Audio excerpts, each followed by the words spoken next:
Voici quelques réalités du mariage que j'aurais voulu connaître avant de me marier, que j'ai eu malheureusement à découvrir et à supporter, à accepter une fois étant mariée. Avec l'EMFI, envoyer de l'argent depuis le Royaume-Uni, les États-Unis, le Canada et l'Europe en quelques clics, sans frais.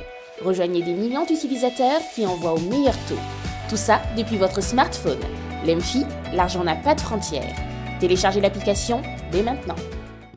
Première des choses, le mariage n'annule pas tes rêves et tu es la seule personne qui doit te battre pour effectivement poursuivre ses rêves et réaliser ses rêves. Lorsque je me suis mariée, je pensais que quand vous vous mariez, il y a quelque chose qui se passe et puis vous allez poursuivre chacun vos rêves. En fait, je sais pas, peut-être je n'avais même pas y pensé, mais toujours est-il que quand je suis entrée dans le mariage, j'ai compris que si tu as ton rêve, quand tu te maries, tu es la personne responsable de communiquer par rapport à ce rêve-là, d'amener l'autre à épouser ce rêve-là et de tout faire pour arriver à réaliser ce rêve. Ce ne sera pas toujours facile. Des fois même, ça peut devenir une zone de conflit entre vous, mais c'est à toi de te battre, c'est à toi de te lever, c'est à toi de pousser les choses jusqu'à ce que ce rêve-là puisse devenir une réalité. Deuxième des choses, les conflits.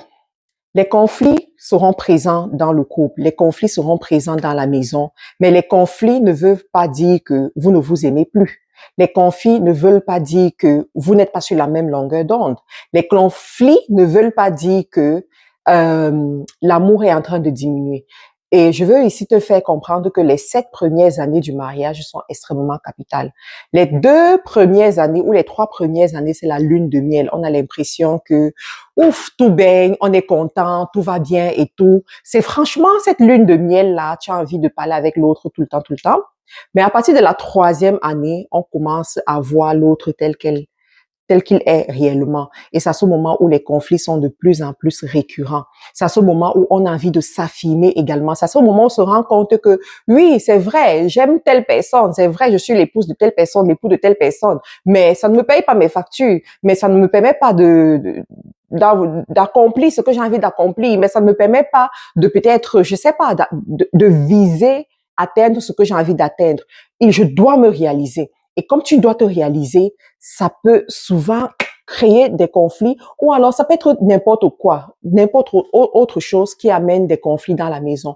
Alors, quand on arrive à ce moment-là, ça demande une capacité de communication, de communiquer, ça demande de s'expliquer, ça demande de mettre les choses sur la table et de effectivement parler. Malheureusement, il y a des couples qui ne vont pas traverser cette période-là, qui vont se séparer, mais il y a des couples effectivement qui vont comprendre c'est quoi les codes de cette période, appliquer ces codes-là et traverser cette période comme des grands garçons et des grandes filles.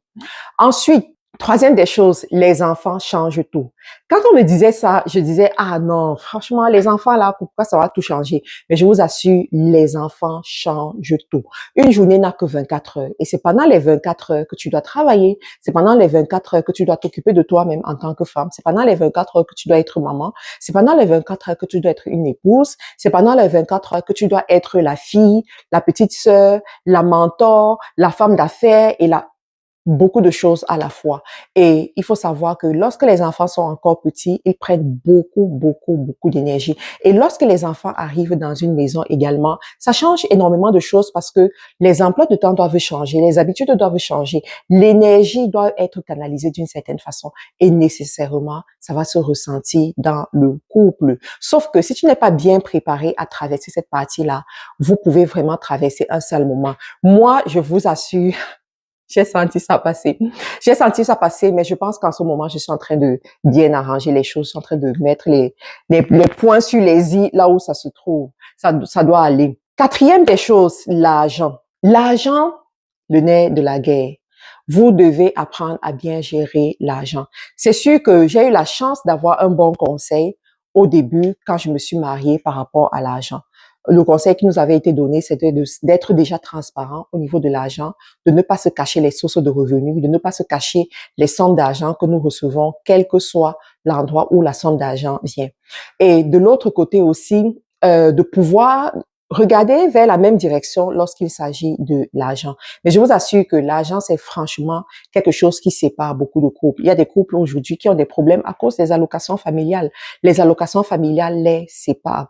Il y a des problèmes, des couples aujourd'hui qui ont des problèmes parce que l'autre ne connaît pas ce que l'autre gagne. Il y a des couples qui ont des problèmes aujourd'hui parce que ils font du 50-50 et il y a une personne qui pense que ce n'est pas juste de faire du 50-50 parce que les revenus ne sont pas pareils.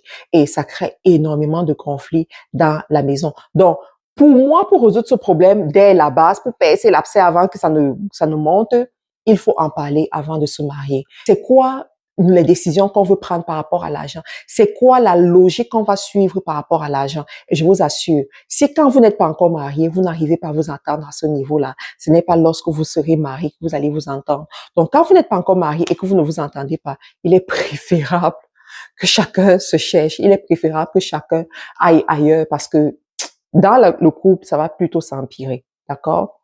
5e des choses, le temps libre. Je ne savais pas que en tant que femme mariée, tu dois avoir ton temps libre où tu t'occupes de toi-même. Je me disais que mon mari et moi, on doit toujours être barré, collé, serré, collé tout le temps. Et si on n'est pas comme ça veut dire qu'il y a un problème. Sauf que, au fur et à mesure qu'on avance, je me suis rendu compte que chacun, en fait, doit avoir son temps libre. Chacun doit pouvoir avoir un moment dans la journée où il se retrouve seul, où il va faire ses choses, où il sera lui seul. Parce que à la fin de la journée, tu as passé plus de 20 ans de ta vie, plus de 25 ans de ta vie, des fois même plus de 30 ans de ta vie où tu étais seul. D'accord? Tu as pris des mécanismes, tu as pris des habitudes et te voilà du jour au lendemain où tu vis dans la même maison avec une autre personne, tu dors dans le même lit avec cette personne et vous devez tout faire ensemble. Je te garantis que ton moi interne va te rappeler à un moment donné, j'ai juste besoin d'être seul. J'ai juste besoin d'être moi-même. J'ai juste besoin de me retrouver moi-même. Et c'est pas une mauvaise chose. Sincèrement, moi, je sais que c'est sur moi qu'il faut tirer à ce niveau parce que franchement, je ne comprenais pas ça au début. Je ne comprenais pas que quelqu'un, à un moment donné, doit se retrouver seul. Pourtant, c'est nécessaire. Moi, aujourd'hui, c'est tellement important pour moi, avec toutes les responsabilités que j'ai, avec toutes les choses que j'ai, des fois me retrouver seule, de faire le point, de juste être moi seule, de juste me tourner comme je veux, de faire ce que je veux et tout, et de ne pas avoir à rendre le compte à qui que ce soit, ou bien de faire attention à la présence d'une tierce personne qui est à côté de moi. Et franchement, voilà. Donc, qu'est-ce que tu penses de tout ceci? Qu'est-ce que toi, tu as vécu? Partage-moi en commentaire, c'est quoi ton expérience et qu'est-ce que tu penses de tout ceci? À très bientôt. Votre peau a besoin d'un coup d'éclat? Découvrez notre nouveau sérum éblouissant de Carilla Cosmetics. Formulé avec des actifs anti-âge ultra performants, le sérum éblouissant agit en profondeur pour traiter les taches d'hyperpigmentation, réduire les signes visibles du vieillissement, lisser et tonifier votre peau. Le sérum éblouissant de chez Carilla Cosmetics, votre allié beauté pour une peau éblouissante. Carilla Cosmetics, une marque déposée canadienne. Livraison partout dans le monde.